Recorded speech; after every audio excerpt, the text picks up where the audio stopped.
I'm MG Rob, and today we're going to take a look at my Astro van. And we're going to show you just how bad rust can get and how quickly it can take hold on these things. Last time I was under this thing a year and a half ago, yeah, it was getting a little crusty, but I had a one mount on the left front corner here that was starting to make some noise, but the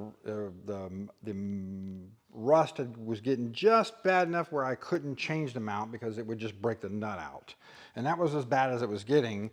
So I was like, well, you know, I can't deal with it now because I got to move. And now that I've moved, got the shop set up, I'm back on, and I had a brake problem. I said, well, let's get this thing up in the air, look at the brakes. While I'm looking at the brakes, let's look at the rust while I'm under here. And I was shocked at just how much it has progressed in the last year.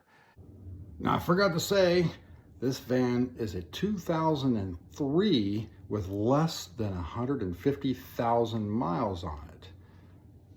So just because it's got less than 200,000 miles on it, or it's one of the newer ones, if you're living anywhere in the Rust Belt like I am, you need to look at them really closely.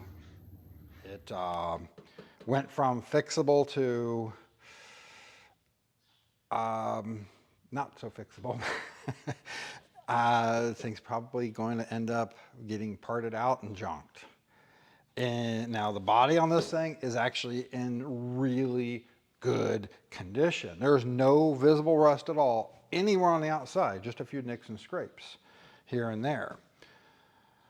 But, you know, in the time that I've had it, it has had to sit on gravel.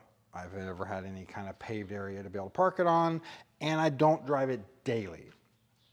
And I usually get anywhere from 2,000 to 5,000 miles a year on it, which is actually bad for them. The more they sit and on gravel, the more the rust can take hold. But it's been driven a lot this last year, actually, and it's hauled a lot of weight. I've been pulling trailers around with this thing like you wouldn't believe in the last year, and hauling I had all the building materials to put all this together, all the scrap. I've hauled tens of thousands of pounds on trailers the last year and year and a half on this thing. And the noise that I was hearing from the mount never sounded any worse. So I didn't think it was actually progressing until I got under it. Let's lift it up, and we're going to show you just how much the front bumper moves when we lift it.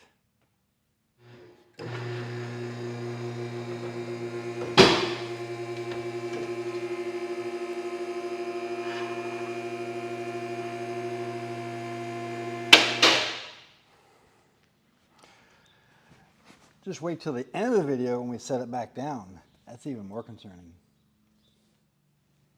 So the last time I was underneath this mount was starting to move around a bit. When I reached up in here, it was just starting to get just crunchy enough that the bolt would rip out if I tried to change it. But now look at it. It is almost completely gone and it's broken off there. And the other side, well, it's no better.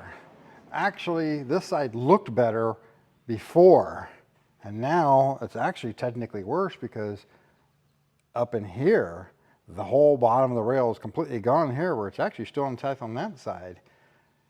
Yeah, none of that was like that last time I was under there. And all this rust right here, there was barely anything at all beyond surface rust then. A year and a half, and look what happened to it. Now, I'll have to say, at that time, I didn't really look at the rear bumper, but I didn't notice anything really with the rear bumper, but now the whole bottom of the bumper in the center is gone. So yeah, you need to look closely at your van if you have one of these, because it can rust out really fast and not show it on the outside. So now let's set this thing back down on the ground.